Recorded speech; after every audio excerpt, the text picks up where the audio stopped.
A paz do Senhor, meus irmãos, tudo bem com vocês? Espero que sim. Eu sou o pastor Heraldo e nós estamos aqui para mais uma EBD em Foco. Pois bem, meus irmãos, nós vamos hoje para a lição de número 3. Antes de entrarmos na lição propriamente dita, eu quero me justificar. Nós tivemos uma dificuldade nesses finais de ano. A gente que é pastor de igreja tem que conciliar as funções de pastor, a gente trabalha e aí junta com as festividades, com a troca de departamentos, oração, consagração, final de ano, aqueles trabalhos que os irmãos sabem que a gente tem em final de ano na igreja, fora o nosso trabalho foi bem puxado esse final de ano e está sendo um pouco esse início de janeiro, e nós queremos aqui então justificar a nossa ausência das lições 1 e 2, então a gente retoma aqui no nosso canal as lições a partir da lição de número 3, amém? Então, como eu sempre gosto de fazer na primeira lição do ano para iniciar o trimestre e iniciar também nessa lição, iniciar o ano letivo, eu gosto aqui de dar algumas dicas gerais. Eu quero passar aqui para você, superintendente, eu fui superintendente muitos anos, e aí a gente tem algumas dicas boas para dar. Nesse início de ano, por exemplo, sempre deixe as suas salas bem arrumadas, arejadas, né? Entre o período em que encerrou a lição até começar essa nova lição, é o período que você deveria ter usado para organizar salas, fazer pintura nova, adquirir novos equipamentos, novos móveis, para receber os alunos nesse novo trimestre com um ambiente transformado para um novo ano letivo, com revista nova, quem sabe professores novos, professores sempre saem, sempre entram, né? Então tem aquele clima de novidades para o ano, é sempre bom a gente começar o ano com novidades.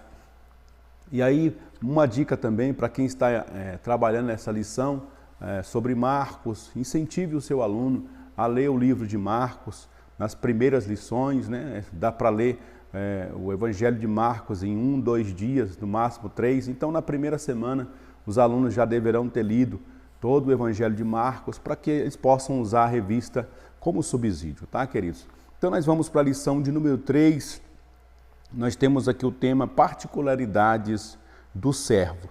Eu quero destacar aqui nesse slide, aí, acompanhe comigo, o texto áureo que diz assim: tenho compaixão da multidão, porque há já 3 dias que estão comigo e não tenho o que comer. Marcos 8, versículo 2. Se a gente estudar um pouquinho o Evangelho de Marcos, a gente vai perceber que o Evangelho de Marcos traz um Cristo dinâmico, que os verbos são usados sempre dando conexões entre uma ação e outra, e imediatamente, e logo após. Então Jesus ele cumpria uma missão e logo após ele ia para uma outra missão e imediatamente ele já estava encarregado de uma nova missão. Então Jesus ele se movia por compaixão. Então por isso que nós vamos ver algumas qualidades, algumas peculiaridades que Marcos vai descrever em Jesus para narrar essa figura, esse personagem, esse Cristo sofredor, para escrevendo aos irmãos que estavam espalhados pelo Império Romano e principalmente aqueles que estavam vivendo em Roma, sendo perseguidos, para que eles entendessem que eles estavam sofrendo, mas também Jesus, o Nazareno, o servo sofredor, também sofreu as agruras dessa vida, suportou uma cruz que não era dele, fez a obra do Pai, cumpriu com qualidade a sua missão aqui na terra, e ele deixou então esse legado, deixou esse exemplo para cada um de nós, para que nós pudéssemos seguir. Essa revista e essa lição propriamente agora vai trabalhar em Marcos capítulo de número 8, versículo do 1 ao 6, eu quero destacar aqui nessa leitura somente o versículo de número 2. Tenho compaixão da multidão, porque já há 3 dias que estão comigo e não têm o que comer. É o que eu falei agora há pouco, né? Jesus era movido então por esse princípio aí. Ele se compadecia da multidão e ele agia a partir daquilo que ele via na necessidade das pessoas. E assim também é o motivo de oração, justamente vai encalhar com essas primeiras palavras que nós estamos usando nessa introdução. O motivo de oração era: ore para que possamos desenvolver os atributos que há em Cristo, para que nós também tenhamos essa rapidez em socorrer as pessoas. Porque nós somos muito daqueles que querem que quando a gente estiver necessitado, que a ajuda chegue logo para nós. Mas será que nós estamos dispostos a oferecer ajuda para as pessoas quando elas também estão necessitadas e sermos ágeis nessa prestação desse trabalho, desse serviço ao nosso próximo? Então fica aí essa primeira pergunta. Quem sabe lançar aí um desafio para os nossos alunos. Nós estamos começando o ano, nós estamos começando não só o ano letivo na escola bíblica, mas nós estamos começando assim os trabalhos na Igreja do Senhor. Será que nós esse ano vamos servir mais do que fomos em 2022? Ou será que por causa das dificuldades de 2022, a gente agora vai medir esforços? A gente agora vai medir os passos, agora a gente vai fazer cálculos, agora a gente vai fazer médias. Não. A gente deve, seguindo o exemplo de Cristo, mesmo no sofrimento, sempre produzir mais, porque o que nos movimenta é a compaixão ao próximo. E aí nós temos aqui na introdução, eu quero destacar aqui somente uma frase que eu destaquei aqui: seu ministério terreno se deu progressivamente. Então, a partir do Evangelho de Marcos e também da leitura dos outros evangelhos, a gente vai conhecendo a Cristo e as qualidades de Cristo. E Marcos, propriamente dito, vai fazer a descrição e a narração de um servo sofredor, de um homem que estava ali para servir os outros, para se entregar para os outros. E essa também deve ser a leitura que nós devemos fazer a partir de Cristo da nossa vida. Como que você tem servido a Deus durante esses anos da sua vida? Você tem servido a Deus progressivamente, com alegria? Você tem se destacado cada vez mais como servo na obra do Senhor? Ou você, por causa das dificuldades, por causa dos desafios, tem recuado daquilo que você fazia há um tempo atrás? Geralmente a gente olha para trás, quando a gente era mais novo na fé, e a gente vai perceber que muitos de nós fazia muito mais quando éramos mais novos na fé. A gente orava mais, lia mais a Bíblia, a gente jejuava mais, a gente evangelizava mais, a gente ia mais nos cultos. Aí a gente agora vai ficando mais velho na fé, mais experiente, a gente vai pegando mais bagagem, e de vez da gente fazer mais, muitos de nós, na verdade, não todos, mas muitos de nós passam a fazer sempre menos para o reino de Deus. Mas que essa realidade, você professor que vai dar essa aula, você aluno que está assistindo também esse resumo dessa lição, que você possa se desafiar, meu irmão, a fazer mais em 2023. Se você fez um volume de obras em 2022, eu te desafio a se cobrar mais para esse ano de 2023. Faça mais, seja mais líder, seja mais pregador, seja mais cantor, seja mais servo, faça a obra de Deus com excelência.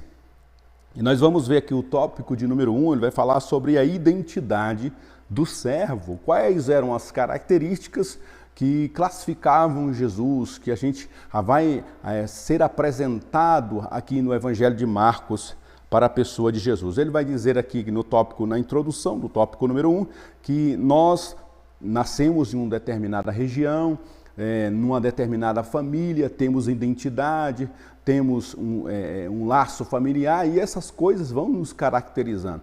Assim também era Jesus, ele tinha a sua identidade própria. E assim nós vamos ver lá no finalzinho desse tópico, eu vou destacar aqui apenas uma declaração da revista: assim nossa identidade nos faz pessoas únicas. Diante dessa certeza, iremos ver no Evangelho de Marcos a apropriada identidade de Jesus. Então Jesus vai ser descrito no Evangelho de Marcos como um servo, e não é um servo qualquer, é um servo sofredor, que soube sofrer, porque muitos de nós vamos parar no sofrimento, mas Jesus vai nos mostrar que no sofrimento a gente não para, porque a gente é servo, porque a gente está ali cumprindo um propósito, um legado. Nós vamos encontrar aqui no tópico 1.1 a descrição que diz: muitos não conheciam a identidade do servo. Servir a Cristo também implica em conhecê-lo.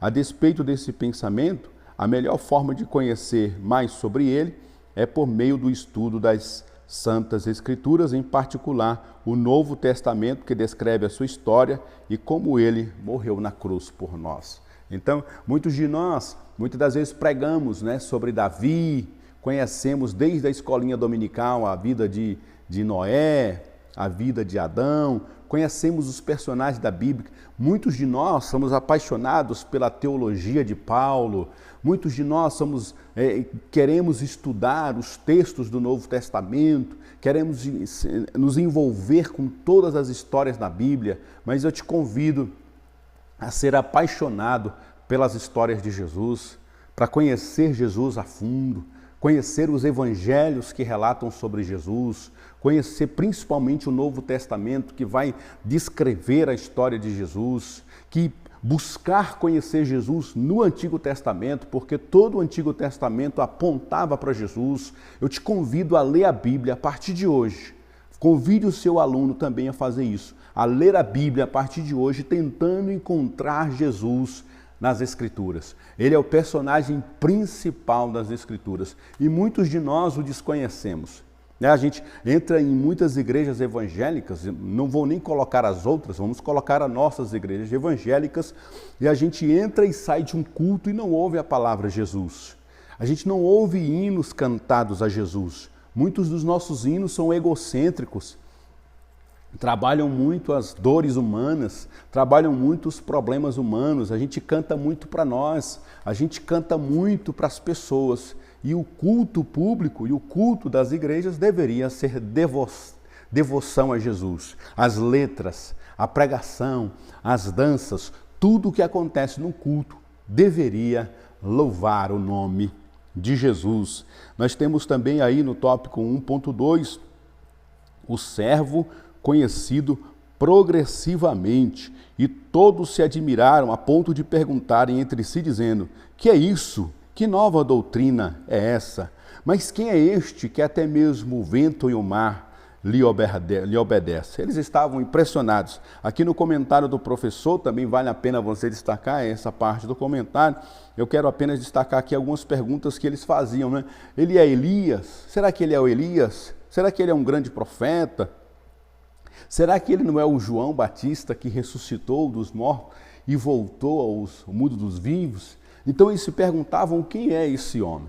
E Marcos, na leitura de Marcos e assessorando Marcos, os outros evangelhos, e também assessorando os evangelhos, os escritos de Paulo, de Pedro, de João, todos os escritos, e até o Antigo Testamento apontando para Jesus, para descrever essa pessoa maravilhosa que é o nosso Salvador. Por isso que as letras dos hinos, a gente não enjoa de hinos que cantam sobre o nome de Jesus. Muitas das vezes uma letra de um hino, ele é repetido muitas e muitas vezes a uma única frase: Jesus, eu te amo. E a gente nunca vai cansar de falar essa frase. 1.3, andar com o servo nos faz conhecê-lo. Olha o que eu quero destacar aqui nessa lição. Nesse sentido, temos a certeza de que para conhecer Jesus de verdade, precisamos nos relacionar com Ele.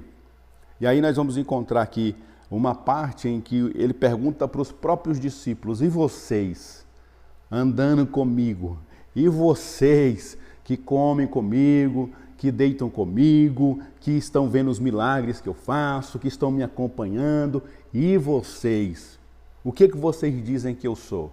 Aí o Pedro, que sempre foi mais ousado, sempre foi mais impetuoso, levanta a mão e diz: Senhor, Tu és o Messias, Tu és o nosso Salvador, Tu és o Senhor. E Jesus então disse: bem-aventurado és tu, Simão, porque não foi a carne e sangue que te revelaram, mas o meu Espírito, o Espírito do meu Pai, quem te revelou esta linda verdade. E o tópico, agora nós vamos para o tópico de número 2, nós vamos falar um pouquinho sobre a autoridade desse servo, né? No tópico de número 1, a gente trabalhou a identidade. Quem é ele? As pessoas ainda estavam conhecendo a ele. Os discípulos ainda estavam conhecendo ele. Marcos faz a descrição do seu evangelho apresentando quem é ele. E agora no tópico de número 2 a gente vai aprender um pouquinho sobre a autoridade dele. Da onde é que vinha essa autoridade desse Senhor, desse servo, né? E aí nós vamos ver no 2.1 a autoridade da mensagem do servo. Podemos afirmar que a fonte da autoridade de Jesus vinha do céu. Uma das coisas que a gente vai aprender muito com Jesus é que ele muitas das vezes passava a noite orando, ele passava a noite em comunhão com o Pai e imediatamente ao amanhecer ele ia realizar os seus milagres, ele ia realizar os seus feitos, porque ele buscava essa autoridade no Pai. A autoridade que o Pai dava através da mensagem para Jesus era que era o seu grande diferencial. Então a autoridade dele vinha do céu, ele buscava direto da fonte. E hoje nós também somos convidados, irmãos, a buscarmos direto da fonte inesgotável que é o Senhor, a buscarmos em oração.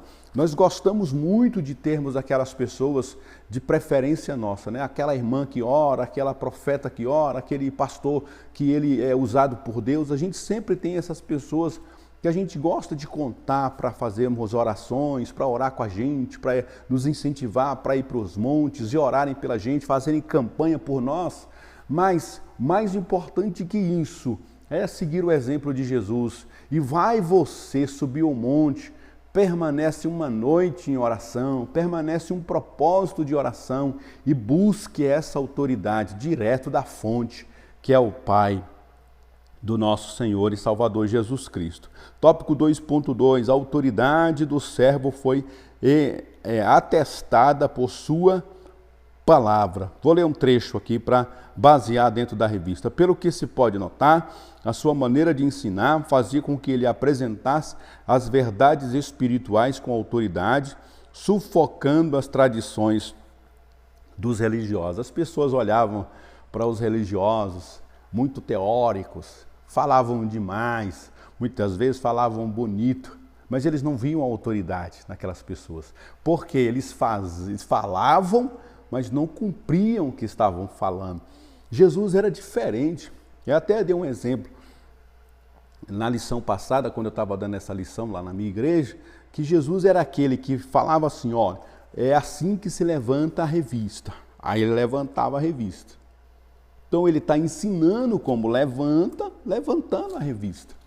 Ele é aquele que, se ele tivesse numa sala de aula, ele diria assim, gente, vamos tirar as cadeiras da sala e colocá-las todas lá fora no pátio. Mas ele seria o primeiro a pegar a cadeira e levá-la para o pátio. Ele ia ensinar como que se pega uma cadeira e leva para o pátio. Como é que ele ia ensinar? Na prática. Por isso que a autoridade vinha primeiro do céu, vinha primeiro do Pai e depois vinha da sua prática. Jesus, ele andava com o povo, abraçava o povo, ele via ali o leproso e ele abraçava o leproso. Para muitos, abraçar um leproso, segundo a lei dos judeus, era se tornar impuro, mas para Jesus não, era apenas um ato de amor. E aquela pessoa era curada pelo seu amor e pelo seu poder. Que nós possamos também buscarmos essa autoridade também pela palavra. E aí no tópico 2.3, a autoridade do servo foi confirmada perante o mundo espiritual. Que linda esse tópico, irmãos. Vale a pena você estudar esse tópico, botar o seu aluno para ler aqui um trecho desse tópico e fazer um comentário delicioso desse tópico, porque até mesmo os espíritos imundos conheciam Jesus. Eles sabiam da autoridade de Jesus. O texto não traz essa referência, mas há uma referência em Atos dos Apóstolos, em que os homens foram expulsar o demônio de uma pessoa e eles tentaram expulsar pelo nome de Jesus a quem Paulo prega.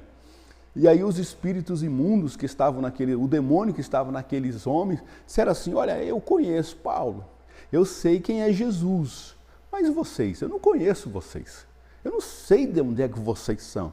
Por quê? Nós vamos precisar do tópico 2.1, a autoridade do céu. 2.2, nós vamos precisar nos movimentar no meio das pessoas. Os espíritos imundos também estão nos observando. Se aquilo que a gente prega é uma verdade para nós, se aquilo que eu estou falando, isso me consome.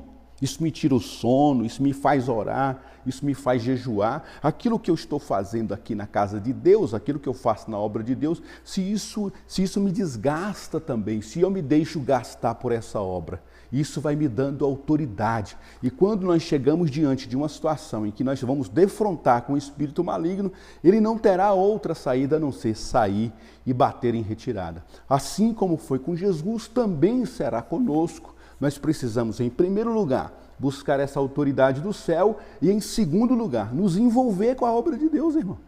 Nós temos que nos envolver com a obra de Deus, porque isso vai criando autoridade em nós. A gente vai ter autoridade para falar, vai ter autoridade para opinar, a gente vai ter autoridade para testemunhar, porque nós estamos lá. Nós passamos a noite em oração e nós levantamos de manhã e nos envolvemos com a obra de Deus e nos defrontamos com espíritos imundos na vida das pessoas e produzimos essa libertação na vida das pessoas. Por isso o mundo espiritual também, assim como Jesus, vai conhecer quem nós somos.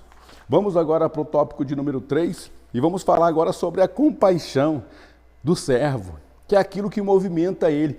Quem levava Jesus para a oração era a consciência de que ele precisava se esvaziar e se entregar ao Pai.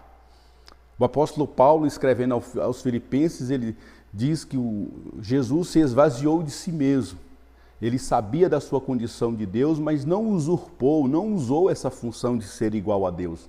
Antes, tomando a forma de servo, se humilhou até a morte, e morte de cruz. E ele precisava do Pai, ele precisava se envolver com o Pai, porque uma das características que esse servo vai apresentar é a compaixão. E não tem como, irmãos, a gente fazer a obra de Deus se não for através da compaixão. E não tem como a gente fazer a obra de Deus com compaixão se a gente não tiver municiado dessa autoridade do céu e a autoridade de estar envolvido com as pessoas. Amém? Porque a compaixão vai te levar para a relação. A compaixão vai te levar para o abraço. A compaixão vai te falar assim, não para. Dezembro de 2022, você estava pensando em parar. Foi difícil, foi um ano desafiador, mas você disse para você mesmo, eu não vou parar. É o Espírito de Deus te dizendo, não para, eu tenho mais gente para libertar. Não para, eu tenho mais gente para você abençoar. Não para, através da sua pregação, mais pessoas vão ser alcançadas. Não para, através das suas aulas, eu vou salvar mais pessoas, eu vou libertar mais pessoas, eu vou edificar mais vidas. E a compaixão vai nos levar para mais um ano, e depois mais um ano, e depois mais um ano. E daqui a pouco Jesus volta, irmão, e nós vamos estar sendo galardoados pelo Senhor. Tópico de número 3, a compaixão do servo. No 3.1 nós vamos falar um pouquinho aqui sobre a clemência do servo.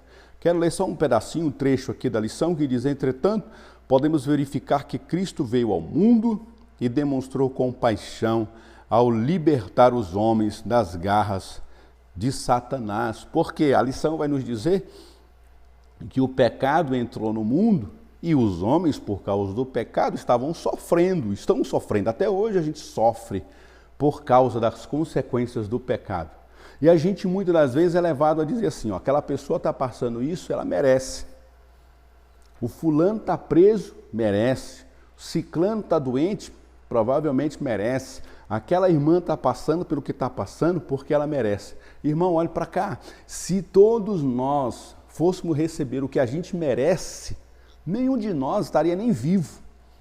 Por que nós fomos alcançados por Jesus? Por causa da sua compaixão. Todos nós éramos pecadores. O apóstolo Paulo diz isso, que os homens se afastaram de Deus, se tornaram inúteis para Deus. Então o que Deus fez? Vai buscar esses homens inúteis para se relacionar com eles. Se isso não for amor, como diz a canção, se isso não for amor, o céu não é real, tudo perde o valor. Se isso não for amor, isso é amor de Deus, irmão. Deus nos resgatou. Olha para mim, olha para você, olha para as pessoas que estão ao nosso lado, irmão. Olha para as pessoas que fazem parte do pastorado. Muitos dos pastores que eu conheço eram homens que bebiam, que se drogavam, que se prostituíam, homens ruins, homens que a sociedade já não dava mais nada para eles. E depois que Jesus teve compaixão deles, eles vieram e hoje dão frutos para a glória de Deus. Se isso não for amor, nada mais poderia nos resgatar. E agora no 3.2, o servo que se compadece. Ele também vai trazer a mesma perspectiva do 3.1, dizendo que por causa do pecado as dificuldades entraram, por causa do pecado as doenças entraram, por causa do pecado as lamentações da nossa alma vão acontecer. Mas Jesus entra no cenário para nos socorrer. Lá um trechinho da lição, no 3.2, eu estou lendo, diz assim: o Cristo demonstrou todo o seu amor, se fazendo pecado por nós, e na cruz levou as nossas iniquidades sobre si. Isso nos mostra que o servo se compadece de nós. Nós fomos alcançados pela compaixão de Jesus. E o 3.3, para fechar essa lição, diz: o servo nos ensina que onde há compaixão, abunda o amor. O combustível, se eu posso dizer assim, o combustível que vai nos levar para agir, para se movimentar é a compaixão. E o que vai fazer isso ser um retroalimentado é o amor. Porque tem hora que a gente cansa, irmão. Tem hora que a gente fadiga, é humano. A gente pode descansar, a gente fatiga. A gente às vezes não é reconhecido. Às vezes você faz uma obra, às vezes você se desgasta, às vezes você doa a sua vida, doa dinheiro, doa seu tempo. E às vezes você não é reconhecido, às vezes bate aquele desânimo, aquele marasmo. É natural, nós somos humanos. Mas o que retroalimenta para que a gente não pare é um outro ingrediente que nós vamos encontrar em Jesus, que é a compaixão misturada com esse amor, né? Então o amor vai nos levar a ser retroalimentados na obra de Deus. Se queres bem, pode limpar-me. E Jesus, movido de grande compaixão, estendeu a mão e tocou e disse-lhe: quero ser limpo.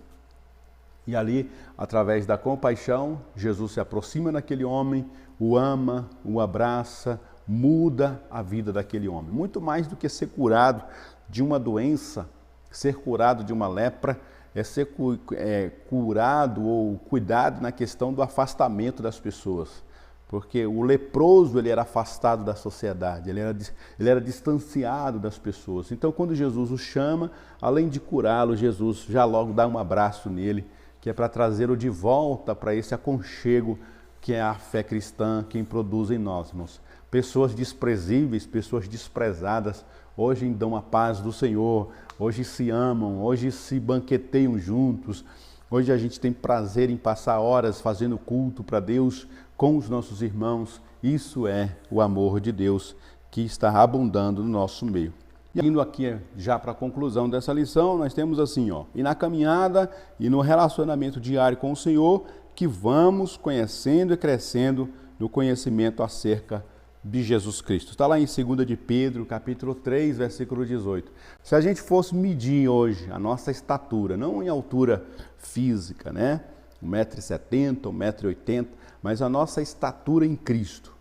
Quanto mais próximos estivermos de Cristo, mais estamos crescendo, né? E ainda a gente recebe o conselho bíblico, crescer na graça e no conhecimento. E ao mesmo tempo a gente vai se parecendo com Cristo, e Cristo vai sendo encontrado em nós ao ponto das pessoas nos chamarem de cristãos. E como nós estamos vivendo dias em que há esse distanciamento, né? As pessoas olham para nós e dizem: você é cristão? E elas torcem o rosto. Você é cristão com essas atitudes? E na época da igreja primitiva foi ao contrário. Eles olharam para os irmãos que não falaram que eram cristãos, porque nem existia essa palavra ainda. Olhando para a atitude deles, eles diziam: vocês então são cristãos. E a partir daquele tempo, aquelas pessoas passaram a ser chamadas de cristãs, porque elas se identificavam com Cristo, elas eram pequenos cristos. Então, se nós fôssemos nos avaliar, se você fosse se avaliar hoje, de 20 anos atrás, de 10 anos atrás, como está a sua evolução em Cristo? Como você está crescendo em Cristo? Professor, provoque isso no seu aluno, traz essa reflexão para ele, faz ele se avaliar, de 0 a 10, como que está? Não responda para mim, responda para você, de 0 a 10, como que está o seu crescimento em Cristo? Você precisa ainda de leite materno, de leite espiritual, ou você já está desenvolvido em Cristo Jesus? que essas são questões que o professor precisa provocar aí no seu aluno. E você, aluno, precisa provocar em você essas perguntas e crescer sempre mais. Se há áreas na sua vida que precisam ser desenvolvidas, então bora lá desenvolvê-las nesse ano de 2023. Meu irmão, eu me despeço aqui de você, não se esqueça de deixar um joinha aí, de comentar, de compartilhar aí nesse canal, que a gente vai, a partir de agora, com tudo aí, retomar as atividades nesse canal, principalmente nessa revista aqui dos adultos das editoras Betel, tá? Que Deus te abençoe, até a próxima lição, se Deus assim nos permitir. E até lá, vamos servir como Jesus serviu. Amém.